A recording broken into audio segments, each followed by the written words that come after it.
today I've been Put my glasses on. oh, you look very stylish now. You're in disguise now. Yeah, I've been at the squat. The squat got busted today in Stokes Croft. I thought so. Down by St Paul's. No, just up opposite where they want to build the Tesco's. Right. Yeah. They got raided again. No, we got raided again, but this time it's been proper full-on police operation. That's been Bastards, aren't they? well, they don't. They, you know, it's a thing, innit? You know, they. I don't know. It all starts with Tesco's. It all starts with the big stores. I mean, you've been a trader all your life. Yeah.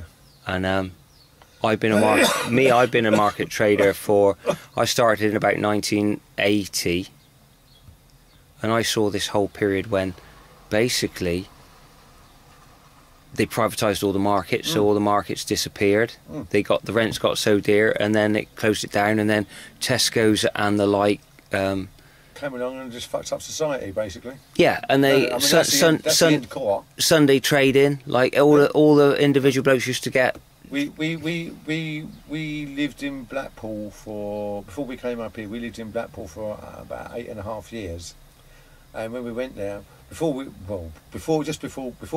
left, we lived in Cambridge before we lived in Blackpool, and we had a choice of we couldn't decide what to do. We was either going to buy a business in Blackpool, or we was going to buy a B&B in Blackpool.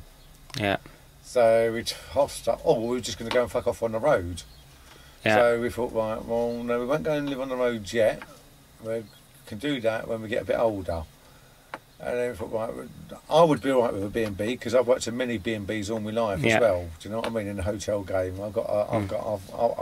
I helped turn a 3-star hotel in Blackpool into a 3-star hotel. It was me that turned it into it. Honest to God, I was. When I show you the picture later, when you can dig it out, you'll see me in the picture, you know, in Blackpool. So we thought, no, right, we're buying off-licence grocery store instead. So we bought off-licence grocery store in Blackpool, and then along came, got fucked over got done there anyway. So basically, we lost that. Yeah, Well, what caused it to get fucked over? A number of things really, but one being the geezer was a crook, and his accountant woman that done all his books was a crook as well. Yeah. But also, into the bargain, Tesco came along, and we couldn't sell what we were selling for anymore. We just couldn't sell tins of beans for 9p. We couldn't sell pints of milk for 15p. I mean, this is like 9 years ago. We couldn't sell pints of milk. I mean, you couldn't buy it for that. You couldn't buy it for what they were selling it. Of course you couldn't. Yeah. No. And so, like, you know, everybody was fucking off over to Morrison's and Tesco Express, and we were doing, don't get me wrong, we was doing 18-hour days, Monday, Tuesday, Wednesday, Thursday, Friday, Saturday, and 10-hour days on a Sunday. And the only reason we were doing 12-hour days on a Sunday. And the only reason we were doing 12-hour days on a Sunday is because the law, or the licensing law, would only let us trade from 10:30 in the morning to 10:30 at night. Because of licensing laws. You see? So, hello, mate. So we could only trade from then till then. But you know, and that's how it went. So we got. Let me open that door for you, babe. Out of the way, good boy. So we got fucked over, and we lost 54 grand into the bargain. Okay. You know what I mean? So, but money was, obviously one thing, but we got up, dusted ourselves down, and said, right, okay, that's that experience. We've done that now. There's no good crying over spilt milk. Let's fuck off and do what we want to do. All right. So we went into we found somewhere to rent, and wife found a job. I got a job, and done run-of-the-mill shit. And then wife got not too well. She suffers from fibromyalgia. See, so I don't know if you know what that is. I'm afraid I don't. No, but it's muscle waste. Arthritis of the muscles. Yeah, it's a muscle wasting disease, basically. Yeah. So now you're on the road. So and then we thought, well, we was paying £400 a week. I mean, a month for rent to a woman, and then we was paying council tax and bills here and bills there, and we went, fuck this, what's fucking going on here? We're working our bollocks off to give it to other people. Fuck this for a lot. So our very good son gave us a couple of K, and we bought this, and we fucked off. We just literally fucked off. We loaded this up. It took us 19 hours to load this up. And it's still got horses written on it outside because it's a proper big horse box. Yeah, well, the guys wanted the guys like our son and his mates said, "Oh, let's psychedelic it. Let's psychedelic it." I went, "No, don't you fucking touch it. Do not touch it," because as much as I would love it to get done, don't get me wrong, but when society being twats what they are, if you psychedelic it. When you're going down the road, they go, "Oh, fucking pikey, oh, we're travellers," and blah, blah, blah. When you go down this plane, it's got horses on the front, horses back, you get so much respect. People don't trouble ya. If you conk out or you're going slow, people don't toot ya, and they don't hoot ya, and they don't boo ya.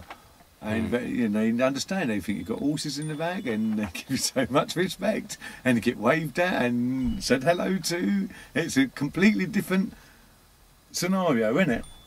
Absolutely, completely. If it's all graffitied up and everything, as much as I would love it, but that's not what I'm about. Yeah. I'm not about that. You know? So where have you been today? I've been into town doing Johnny's Shoe Shine. And what's that?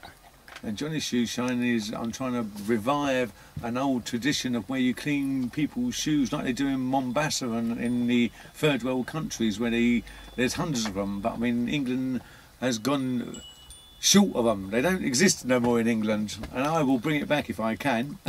And are you allowed to do the councils and the forces of the state? The council says that you can't do it, that you need at least a peddler's licence, and you can only get the peddler. This is how they fuck you up, Chris, because they say you need a trader's licence. I said, but why do I need a trader's licence? I'm not trading, I'm giving it away.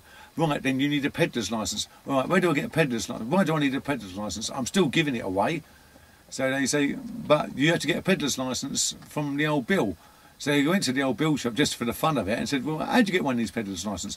Oh, you have to give us documentation of where you live, prove you've been there, who you are and all this game.